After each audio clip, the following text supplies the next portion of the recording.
I'm Mara Benson, 33, and at 12:30 a.m., a bright rectangle of light shattered the dark hotel room in Phoenix, vibrating across the nightstand until I knocked over a plastic cup of water reaching for it, and a single line on the screen made my chest go cold. Front door opened. 800 miles from home, I stared at that notice like it could be reasoned with, like it might soften if I blinked slow enough. There were no other alerts, no motion detected, just that blunt sentence sitting in my hand like a dare. Only one other person had a key. My mother. The room hummed with air conditioning, but sweat gathered at the base of my neck anyway. I told myself it was a glitch and knew it wasn't. By morning, I would ask questions I'd spent years avoiding. Before I go any further, tell me where you're listening from in the comments and tap like and subscribe if you've ever had to choose peace over keeping the peace. I grew up in a house where the lights were always turned off in rooms nobody was using, and where saying we'll make do was a kind of family prayer. My father worked long shifts, and my mother stretched every coupon like a contest, and my job was to be the dependable one, the safe pair of hands.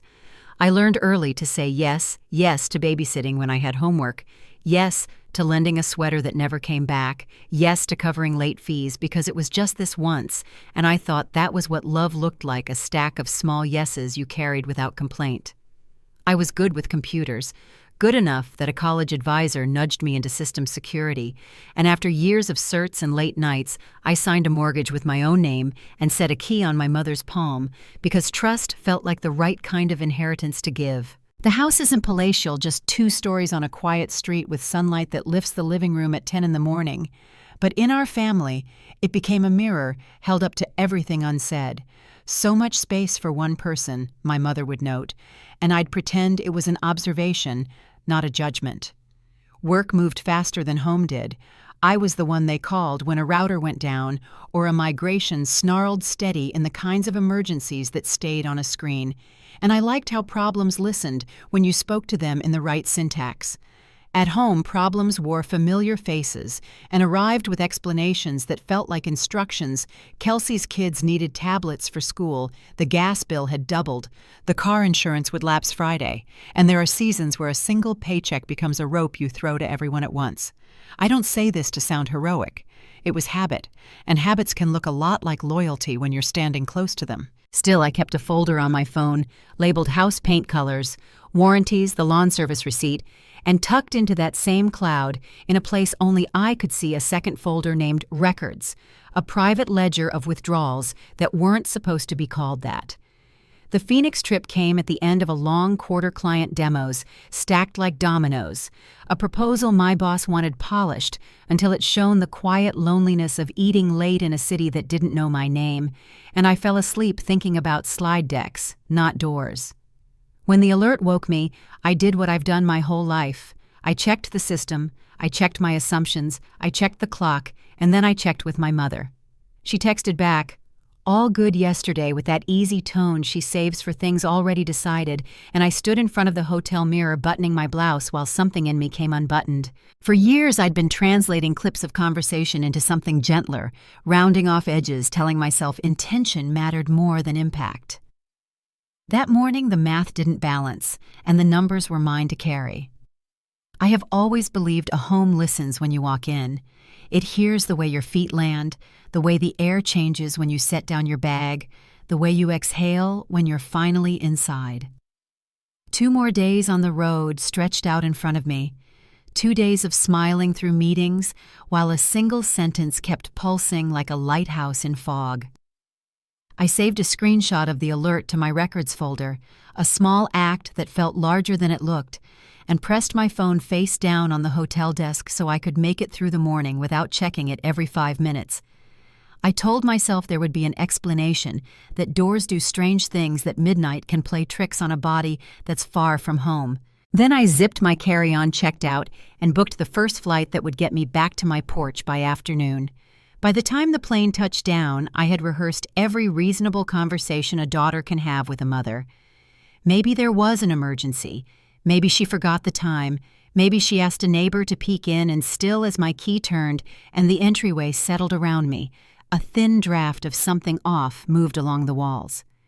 It wasn't a scene, nothing thrown open or torn apart, just the faint feeling that a room holds when someone leaves before the air has time to return to itself. I slid my suitcase beside the console table and stood there listening, the way you listen at night when you think you've heard your name whispered from the next room. I didn't know yet what I'd find or how far it reached. I only knew that honesty, the kind that costs something, was waiting on the other side of my living room. The first thing I did after dropping my suitcase by the door was collapse onto the couch. The cushions welcomed me soft against the weight of travel, but something hard pressed into my back. I reached under the pillow expecting to find a pen or the remote, and instead pulled out a black fishnet stocking.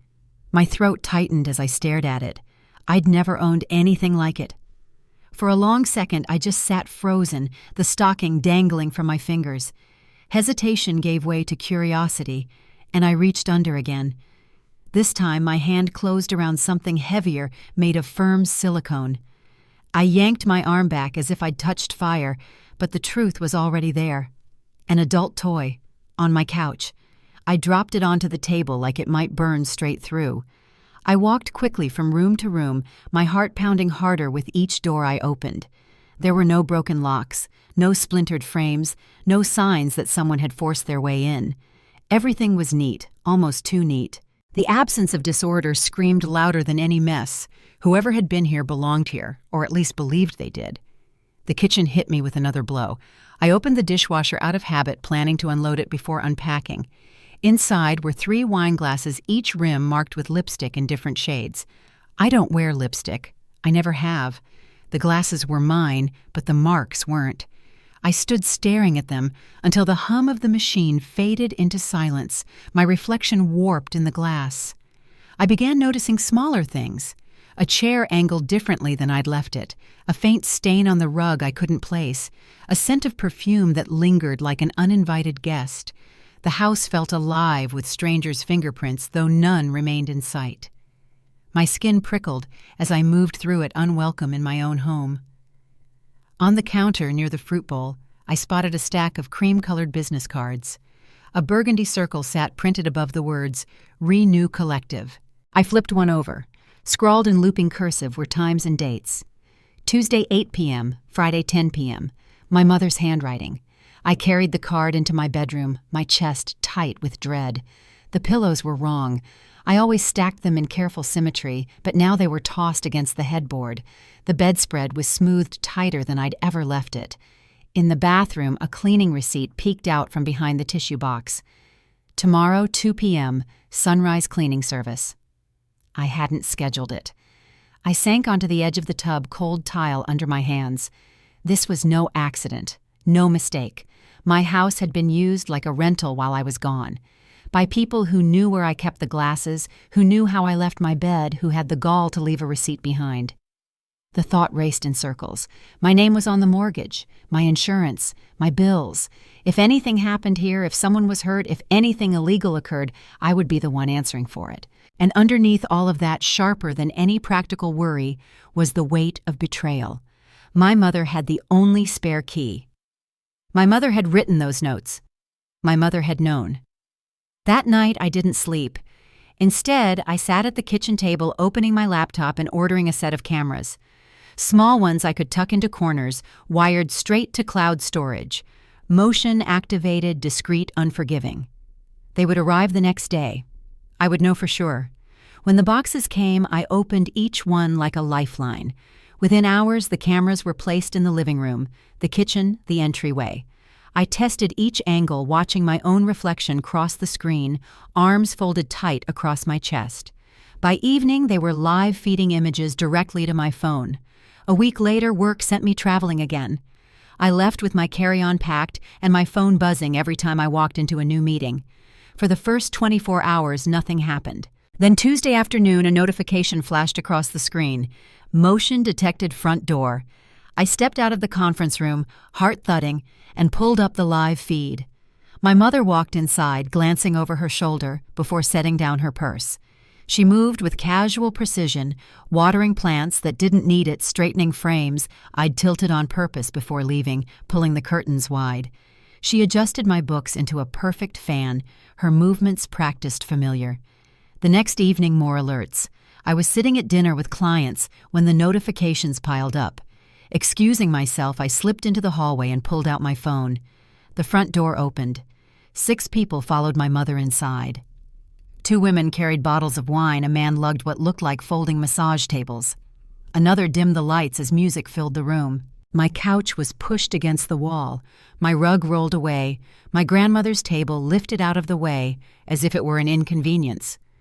Leaning against the wall of that restaurant, I stared at the small screen, watching strangers rearrange my life. My client passed by, pausing to ask if everything was all right. I forced a smile, nodding, while inside my chest something sank. Back in the hotel that night, I didn't sleep. I kept the live feed open instead, the glow of the screen painting my face as I watched a woman in a silk robe lounge on my couch. Others wandered in half-dressed, pouring drinks into my glasses, smudging lipstick onto the rims. One man picked up my graduation photo, studied it, and then set it face down. Morning came heavy. During my presentation, I stumbled over slides I knew by heart. Numbers blurred. My boss frowned, asking if I was coming down with something. I said I was fine, but I wasn't. Later that evening, the footage left no doubt. My mother stood by the front door taking bills from each person who entered, 20, 40, 60. She counted, quickly slipped the money into an envelope, and greeted the next guest. I sat alone in that hotel room, coffee cooling in my hand, the walls pressing close around me. The truth I hadn't wanted to name stood clear on the screen. My house wasn't just a space for gatherings, it had become a business, and my mother was running it. I closed the laptop slowly, my reflection fading from the darkened glass. The camera alerts would keep coming, but I no longer needed proof. I already had it. What I needed now was a decision.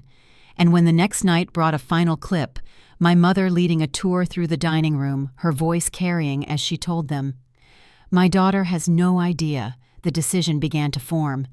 I stared at the phone, my thumb hovering over her number, torn between calling her and calling someone else.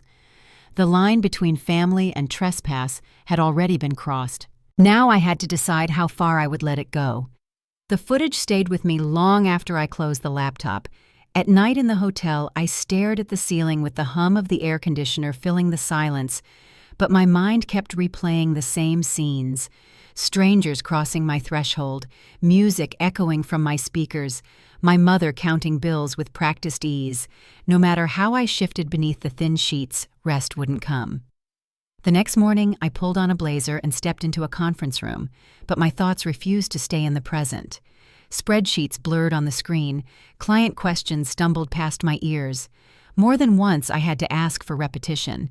I caught my boss watching me with a look I couldn't quite place, halfway between concern and doubt. When he leaned across at lunch and asked if I was feeling under the weather, I managed a nod, though my voice caught in my throat. Back in my hotel room that evening, the glow of my laptop felt like the only light I trusted. I scrolled through the recordings, fingers stiff against the keyboard, bracing for each moment the door opened. The camera angles showed people arriving with wine, leaving with smiles brushing against the edges of my life, as though I were only a rumor. I watched a man in a gray shirt carry his bag straight into my dining room, brushing past the framed photograph of my father that sat on the sideboard. He didn't pause, didn't even notice it was there. I closed the lid quickly and pressed my palms against my face. The images lingered anyway. The apartment walls, though new and unfamiliar, seemed to close in with the weight of it. I set my phone on the desk screen down, but every buzz pulled me back to it. By midnight, I had given up on the idea of sleep altogether. The following day, I stood in front of a client group and forgot the second half of a sentence I had rehearsed a dozen times. My tongue felt heavy, my thoughts scattered. Evan, one of my colleagues, slid a fresh coffee toward me when I returned to my desk, a folded note resting against the cup. "Whatever battle you're fighting, you've got this." The words, plain and unadorned, drew an unexpected tightness in my chest. I held on to them longer than I meant to. That evening, the alerts came again. I tapped the notification, and the feed opened to a familiar scene. Diane moved through the house with ease, leading 3 newcomers across the living room. Her voice reached clearly this time. "My daughter has no idea. She's always working, hardly uses the place anyway." She gestured toward the hallway, her tone casual, proud even. One of the guests asked something I couldn't hear, and she answered without hesitation. 3 bedrooms, 2 baths. The master has the most wonderful soaking tub. I sat frozen phone balanced in my hand, my knuckles pale from gripping too hard. Hearing her speak with such ownership, introducing my rooms like they belonged to her, cut sharper than the silence of every night before. I felt the decision rise heavy but certain. The next morning I walked into the client's office with my laptop tucked under my arm, the folder marked Records waiting in its secure corner. My boss intercepted me before the meeting began. "We'll need you through the weekend for the Harrington proposal," he said, his tone leaving no space for refusal. A week ago, I might have agreed without pause. Instead, I heard myself say, steady and clear, "I can't. I have urgent personal matters at home." His eyes narrowed, more surprised than angry, but I didn't wait for a reply. Back in my room, I opened the laptop again. I clicked through the files, organizing them by date and time. Each screenshot bore a clear picture: Diane taking cash, strangers arranging furniture, glasses smeared with color not my own. I added notes of what had been moved, what had been touched, what had been altered. When I finished, the document felt heavier than the machine it lived in. I labeled it evidence and backed it up to the cloud. Before closing the screen, I opened a search for the words printed on the business cards I'd found at home. Renew Collective. A polished website filled the page, filled with images of candles, low lighting, and carefully worded promises. Intimate healing sessions for couples and singles. Membership fees listed far higher than the cash I'd seen change hands at my door. The testimonials praised privacy connection renewal. I sat back, the chair creaking under me. The numbers didn't matter as much as the certainty now did. Whatever I had feared, whatever I had suspected, stood laid out in front of me. The home I had built, the space I had worked for, had been turned into something else without my consent. My mother hadn't just crossed a line, she had erased it. The notifications kept arriving, a steady rhythm I no longer tried to silence. Each one reminded me of the truth already written across the recordings. I kept watching, even when it hurt, because turning away didn't change what had already been done. The strangers moved freely in my kitchen and my living room, in spaces I had once guarded as private. They poured drinks into my glasses, flipped through my books, leaned against my counters. I thought about confronting Diane directly. I pictured calling her, demanding answers, demanding respect. But the memory of her last dismissal, "It must be glitching," honey, echoed too clearly. Denial would be swift, practiced, and familiar. I needed more than words to hold. I needed the kind of truth that couldn't be waved away. That night, the camera showed her again at the front door, her voice carrying easily through the speaker. "This house is perfect," she said with pride, as though she had built it herself. "My daughter is gone so often she never even notices." I watched the guests laugh, handing over their envelopes as they stepped inside. My mother's smile spread wide as she counted her fingers, moving with the ease of habit.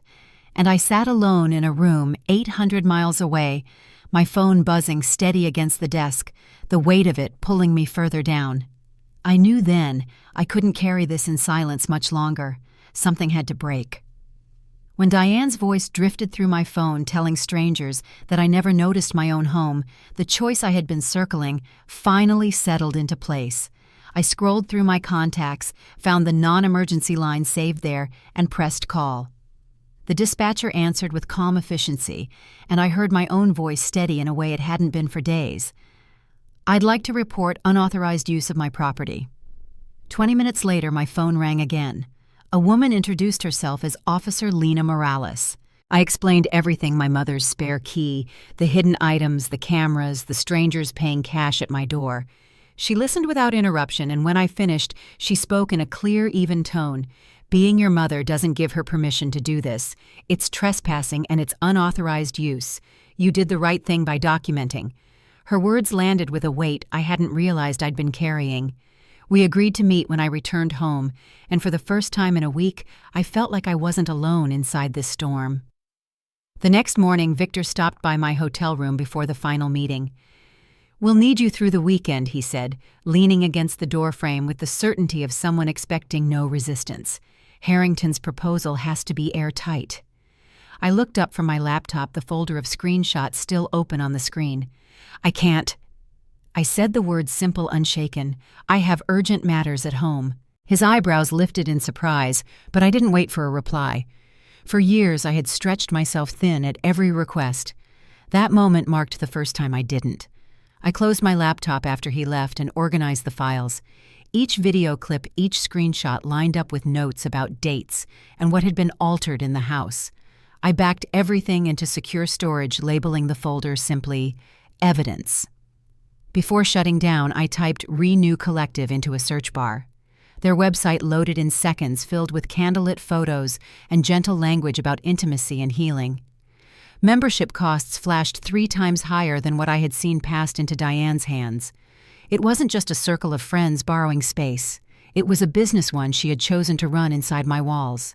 By the time I landed back home, Officer Morales was waiting at my kitchen table. Her badge caught the sunlight in small flashes as she flipped open her notebook. "Let me understand," she said, glancing at the screen as I pulled up the recordings. "You placed cameras only in common areas." I nodded. "Living room, kitchen, entryway. No bedrooms or bathrooms." My hands moved through the files with practiced ease, showing her strangers making themselves comfortable, Diane directing them through the rooms. She's the only one besides me with keys. The officer scribbled in her notebook, then looked up. "And you never gave permission for any of this." "Never!" My voice was sharper than I intended. Just then my phone buzzed across the table. Diane's name lit the screen. Officer Morales gave a small nod. "Put it on speaker." I pressed accept. Her voice filled the room, bright and rehearsed. "Honey, there's a misunderstanding with the police. Just tell them you knew about it. It's easier for everyone." My chest tightened, but my voice stayed level. "Knew about what exactly?" A pause, then a sigh. "About using your house. It started with my circle. They needed space, and your place sits empty so often. Then other groups offered to rent it. They paid well, Mara. I didn't think you'd mind. Some of that money went to help Kelsey with the kids' school costs." The silence that followed felt heavy enough to crush the room. Officer Morales wrote in her notebook, her pen moving quickly. Diane's words still hung in the air when I finally spoke. "There's an officer here, Mom. You're on speaker." Another pause, shorter this time, sharper. "I'll call you back," she said, her voice tight, before the line went dead. The officer set her pen down. "This is trespassing and unauthorized rental, possibly fraud depending on what she told those people. Do you want to press charges?" The question hung between us. I stared at the paused frame of my mother counting bills, her hands moving with easy confidence. My answer didn't come right away. Finally, I drew in a breath. "I need time to think." She nodded, closing her notebook. "We'll document everything. You don't have to decide today." Officer Morales helped me photograph the damages, the wine stain on the carpet, scratches along the coffee table, a picture frame cracked at the corner. We cataloged every mark, each one small, but together impossible to ignore. Later, the phone rang again. Margaret, my mother's friend from book club, sounded shaken. "Mara, I just heard what happened. I'm so sorry. I saw Diane's posts about renting space, but I never realized it was your home. She called it her daughter's investment property." Her words cut differently, deeper. It wasn't just private betrayal. It had been public, too. That evening my father called. His voice carried the same steady tone I had known since childhood. "Princess, your mother was just trying to help. That circle eased her anxiety and she wanted to give back. By renting out my house." The words slipped out before I could soften them. "She went about it wrong," he admitted after a pause. But her heart was in the right place. I hung up before the conversation stretched further. Exhaustion pressed against every edge of me. Later that night, I opened the neighborhood forum on my phone. A message caught my eye, written by one of the Renew Collective members. They apologized for attending sessions in a private home without permission, saying they hadn't known. Replies poured in beneath neighbors stunned and angry. The thread grew longer by the minute. Minutes after reading it, Officer Morales called again. "Mara, I thought you should know an anonymous tip went to the IRS about undeclared rental income at your address. The report is directed at whoever collected the money." Her voice softened. "That won't be you." I ended the call and sat quietly in the kitchen, the hum of the refrigerator the only sound. For the first time, I could see the edges of something shifting the ground beneath Diane, beginning to give way. The truth was no longer mine alone to carry. It had slipped into the open where even she couldn't deny it. Marazzo's Italian restaurant buzzed with voices and clinking glasses when I walked through the door. I spotted them immediately in a booth along the back wall, my parents and Kelsey, all three leaning in close as if rehearsing lines before a play. Robert waved me over his voice, carrying louder than the room required. "There she is." Diane's fingers tapped a restless rhythm against her water glass, while Kelsey's smile stretched wider than it needed to. Sliding into the booth, I felt the tension before a word was spoken. "You look tired," Diane said, her tone pitched as concern but landing sharp. "Long week," I answered evenly, signaling the waiter for water. Kelsey reached across and squeezed my hand with exaggerated warmth. "So good to see you, Mara. The kids keep asking about their favorite aunt." Her words echoed hollow, knowing I hadn't heard from them in months. Robert ordered a bottle of Chianti without asking, filling the pause with small talk. Golf scores, neighborhood gossip, Kelsey's oldest starting soccer. It dragged on like filler, all of us pretending until the real reason for the dinner surfaced. Kelsey was the one to break. "Tyler needs braces," she said suddenly, her tone rehearsed but still brittle. "They want $4,000 up front, and with Travis between jobs again." Before I could respond, Diane leaned forward, her voice urgent. "We told her you might have suggestions. You're so good with finances." I set my glass down carefully, choosing each word. "Travis isn't between jobs. He's been posting golf photos every morning from the country club. Membership there costs twice my mortgage." The silence that followed landed like a dropped stone. Kelsey sputtered. "That's different. Networking is part of his job search." Diane's eyes darkened, her voice softening into that familiar plea. "Mara, we're family. Families help each other. We needed the money for Kelsey's mortgage. The bank has been sending final notices." The words hung heavy, finally naming what I had already pieced together. "So you rented out my house." No one spoke, but their faces told the truth. Robert tried to soften the blow. "Your mother's circle just needed space at first. Things expanded from there." Into a business I finished for him, pulling my phone from my purse. I scrolled to screenshots, sliding the device onto the table. 8 different groups starting in January. 2 sessions a week, $200 a session. Their stunned expressions confirmed what the evidence already showed. I turned toward my sister. "Your husband hasn't worked in almost a year, but somehow he manages green fees, new clubs, and fishing trips to Catalina. Did you ever ask where the money was coming from, or did you just not want to know?" Kelsey's face flushed red, her voice breaking. "You don't understand. I understand perfectly." I reached into my bag again and pulled out a small notebook. Flipping it open, I read the list in calm succession: internet, electricity, health insurance, groceries, car insurance. I looked up, meeting Diane's eyes. "I already cover all of this for you. And you thank me by renting out my home to strangers." Diane's mouth opened and closed without sound. Robert stared down into his wine glass, avoiding my gaze. Kelsey fiddled with her manicure, eyes down.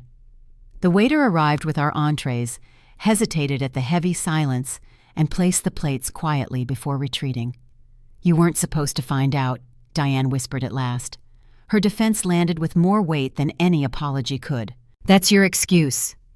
My hand reached into my coat pocket, pulling out the extra keys I had cut for them years ago. I set them gently on the table and pushed them across the wood just out of her reach. Something in Diane snapped. Her voice sharpened, rising past the low hum of the restaurant. "You live in that big, beautiful house alone. What are you even doing with all that space?" Her words aimed straight at every wound she had pressed over the years, but this time they didn't land the way she expected. "That space is mine," I said, steady and calm, "paid for with my work and my sacrifices, not yours to give away." Robert placed his hand over hers, his lifelong gesture of peacemaking after she lit the fire. "We're still your parents, Mara. You owe us respect." A laugh escaped me, unexpected but certain. "Respect is earned, and you've been spending from that account for years." I rose, slipping my purse strap over my shoulder, my untouched plate cooling in front of me. Around us, families continued eating, couples toasted anniversaries, friends laughed over glasses of red wine. In that room, love moved freely without ledgers or conditions. "Don't do this," Mara Kelsey pleaded, using my childhood nickname like a final key to an old lock. "It's already done." I turned away from the booth, my phone buzzing as I walked toward the exit. The message on the screen was from a name I didn't know. Cheryl Winters. Miss Benson. I was a member of the Renew Collective and only just learned we were meeting in your private home without permission. I've filed a complaint with the Consumer Protection Division against Diane Benson. The text glowed against the dark as I stepped into the cool night air. The next call came an hour later, Kelsey, her voice shaking. "Mom said she can't help with the mortgage anymore. What am I supposed to do?" The question lingered heavy in the silence, her assumption as automatic as it had ever been. Before I could form an answer, a new email notification chimed. It was from Paige, my realtor friend. "Market values in your neighborhood are up 18% since purchase. If you're still considering options, let's talk." I set the phone down, feeling something stir for the first time in months. Not anger, not grief, possibility. The night after the restaurant confrontation, I lay awake staring at the ceiling fan turning slow above me. The quiet hum of the house felt different now. For the first time, it was mine again. The locks had been changed, the security codes reset, and the spare keys that once belonged to Diane and Robert sat useless in the drawer of my nightstand. Morning light fell across the living room as Officer Morales arrived, clipboard tucked under her arm. She walked through each room with me, checking the inventory, recording the furniture that had been moved and stacked in the basement. Together we marked items with tape and notes for pickup. "We'll be here when they come to return what doesn't belong to them," she assured me. I nodded, the weight of her presence grounding me in a way I hadn't realized I needed. By the afternoon, a moving truck idled at the curb. Robert and Diane stepped out, both wearing the strained expressions of people pretending they were only running errands. They moved slowly, carrying end tables and lamps from the truck back into my house. I stood in the doorway with Officer Morales, watching in silence. Each piece placed back into my rooms carried with it the memory of what had been taken. Robert set down my grandmother's side table in its original place, wiping at the polished wood with his sleeve. "We meant no harm," he muttered, without meeting my eyes. Diane kept her gaze fixed forward, lips pressed tight. The sound of furniture legs scraping across hardwood echoed through the house, each drag and shuffle a reminder of boundaries crossed. When the last box was unloaded, I stepped aside so they could leave. Diane paused at the doorway, her voice breaking through the silence. "We were just trying to help Kelsey. You've always had so much." I didn't answer. The door closed behind them with a firmness that felt final. That evening, I opened my laptop and read through Paige's email again. Prices in the neighborhood had climbed, and buyers were eager. Selling wasn't just an option, it was freedom. The decision formed slowly then, all at once. I would no longer live in a house that had been treated like a revolving door. I called Paige the next morning, and her voice carried a smile. "It's the right time, Mara. You'll do well." As the listing went live, the response was immediate. Showings booked within hours, neighbors glancing curiously as potential buyers toured the rooms that once held my trust and my grief. I watched quietly from the kitchen, the faint scent of fresh paint still lingering from the touch-ups I had made. Each visitor's footsteps sounded like the start of something new. Meanwhile, the ripple effects spread. Word traveled fast through the neighborhood forum, where residents shared their shock at learning what Diane had been doing. Comments piled beneath the original post, voices of sympathy, mixing with disbelief. One neighbor wrote that she had turned down an invitation weeks earlier, uneasy about the secrecy. Another admitted he had considered reporting the gatherings himself. At work, Evan caught me in the hallway, his usual easy smile softened by concern. "You seem lighter," he said, handing me another coffee. "Whatever was weighing you down, it looks like you set it down." His kindness steadied me in ways he probably didn't realize. Paige called 3 days later with news that stopped me mid-step. "We've got a strong offer," she said, her excitement clear. "Above asking. I think this is the one." I felt the breath leave my chest, replaced by a quiet certainty. The chapter was closing. As the sale moved forward, Diane tried once more to reach me. Her number lit my phone one afternoon, but I let it ring. The voicemail came minutes later. Her voice carried the same rehearsed brightness I'd heard at the kitchen table with Officer Morales. "Honey, your father's not feeling well. The doctor thinks it could be serious. Call me back when you can." I listened without moving, the message ending in a familiar silence. That evening, as I chopped vegetables for dinner, the phone lay untouched on the counter. The message would still be there tomorrow, waiting, but my shoulders stayed loose, my breathing even. For the first time in years, their urgency wasn't mine to carry. The final papers were signed at a long oak conference table in Paige's office. She slid the documents across her pen, clicking softly in the quiet room. I wrote my name in each space, the loops and lines steady. When the last page was complete, she looked up with a smile. "Congratulations, Mara. You're free." Walking out into the sunlight, I felt a lightness that didn't come from winning or losing, but from choosing. The house behind me was no longer my burden to defend. Ahead waited something smaller, warmer, and wholly mine. I drove to Sedona 2 weeks later, keys to a condo pressed into my palm. Floor-to-ceiling windows caught the red rock cliffs in the distance, their colors shifting as the sun moved west. The space was quiet, intentional, untouched by anyone else's hand. I ran my palm along the kitchen counter, the smooth stone cool beneath my fingertips. For the first time, every detail reflected only me. The first knock on my door came that weekend. Alan and Ruth from down the hall introduced themselves, a plate of cookies balanced between them. "We host a small dinner every Thursday," Ruth said warmly. "You're welcome to join." I accepted, feeling a sense of community that didn't ask for anything but presence. At that table later in the week, surrounded by new neighbors who listened as much as they spoke, I realized something I hadn't known I was searching for. Home wasn't walls or square footage. It was peace. The sale of the house closed on a Tuesday morning, but its shadow lingered in Oakwood long after the keys left my hands. By Friday, messages began to surface online. One former member of the Renew Collective shared a public statement apologizing for attending events at my home without consent. His words spread quickly, copied across neighborhood forums and social media.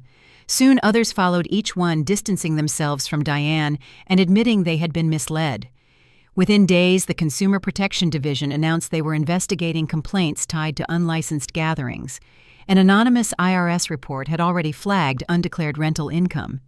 The two streams converged, pulling my mother into waters she could no longer control. When I heard about it from Officer Clark, his voice was calm but firm. "There will be consequences. You've done your part by providing the documentation." I sat quietly with the receiver pressed to my ear, the hum of my new refrigerator filling the space around me. It wasn't triumph I felt, only release. For once, the burden wasn't mine to carry alone. Meanwhile, Paige called with updates about the buyers moving into my old house. "They're excited," she said. "They love the light in the living room, the way the backyard catches the evening sun." I smiled, faintly grateful that the space would finally belong to someone who wanted it for what it was, not for what it could provide. Back in Sedona, life settled into a rhythm I hadn't known before. Thursday dinners with Alan and Ruth turned into a tradition, each meal threaded with stories of teaching years and grandkids. Nora stopped by one Saturday with tickets to a gallery opening, her laughter filling the small condo, as if she had always been part of its walls. Evenings often ended with glasses of wine shared with neighbors who asked nothing more than company. It was at one of those dinners that Alan raised a toast to homes that are sanctuaries, not sacrifices. Glasses clinked softly around the table, the words resonating through me more deeply than I expected. Yet even with peace finding its place, the echoes of Diane's choices rippled back. Kelsey called one night, her voice unsteady. "Mom says she can't help with the mortgage anymore. What am I supposed to do?" She sounded more lost than angry. For years, her problems had been swept toward me like leaves against a fence. This time, I let her words rest in the silence. A week later, a letter arrived at my condo. The return address bore Diane's handwriting, looping and familiar. Inside was a note written on lined stationery, the words "uneven." She asked for understanding, explaining that her intention had been to help to create something meaningful. She mentioned the investigations, the embarrassment, the strain on her health. I folded the paper slowly and set it aside. There would be no easy repair. Still, justice had a way of moving forward without me. Reports of fines surfaced through neighbors, and whispers of unpaid taxes traveled through town. Diane no longer posted in community forums, her once busy voice gone silent. Robert kept his distance, his attempts at soft explanations quieting with each passing week. Through it all, I continued building a life untethered from their demands. Work became steady again, my focus returning in ways it hadn't for months. Evan stopped by my desk one afternoon, sliding a note with the same words as before. "You've got this." This time, I believed him. One evening, after clearing dishes from a shared meal with Alan and Ruth, I stepped out onto my balcony. The red cliffs glowed under the last light of day, their outlines sharp and steady against the fading sky. For the first time in years, I stood on solid ground that belonged only to me. The reckoning had arrived for Diane, not through anger, but through the steady unveiling of truth. What was taken from me had been returned in a form I hadn't expected: peace, community, and a life no longer bound by her choices. And as I closed the door behind me that night, the hum of the lock settling into place, I knew the hardest part was still ahead. Forgiveness, or the absence of it, would demand a decision only I could make. The weeks that followed were quieter than I ever expected. My phone no longer lit up with frantic messages or sudden demands, and the silence that once felt heavy now settled in as a kind of peace. The condo in Sedona became more than a place to live. It was a space where each decision, each detail belonged to me alone. The red rocks beyond my windows caught the evening light in shades of fire and rose, and with every sunset, I felt a little more grounded in a life I had chosen. One evening there was a knock at my door. When I opened it, Kelsey stood there, her hands shoved deep into her jacket pockets. She looked smaller somehow, her eyes tired but steady. "Can we talk?" she asked. I hesitated, then stepped aside, guiding her to the porch swing, where the cool air carried the scent of pine. For a long moment, neither of us spoke. Then the words began to tumble out of her. She admitted that her marriage was crumbling, that she had leaned too heavily on the help she believed would always be there. Shame colored her voice as she confessed how blind she had been to the cost of my sacrifices. I listened quietly, letting her pour out what had been kept locked for too long. When I finally spoke, I kept my voice gentle but firm. "This can't be about money anymore, Kelsey. If we're going to rebuild anything, it has to be about trust." She nodded, her eyes wet but clear, and for the first time in years I saw something real in her expression, an acknowledgement that relationships can't be measured in debts or favors. That night didn't heal everything, but it opened a door we hadn't walked through in a very long time. Inside my condo, life continued to blossom in small but meaningful ways. Dinners with Alan and Ruth, gallery visits with Nora, and simple evenings shared with neighbors reminded me that family can be chosen as much as it is inherited. At work, my focus returned and the weight of distraction lifted. Evan's quiet encouragement helped me steady my steps, and even Victor's demanding presence no longer shook me. Diane and Robert stayed silent as the investigations moved forward. I heard from neighbors that fines had been issued and whispers of tax liens spread quietly through town. They no longer called, no longer asked for explanations.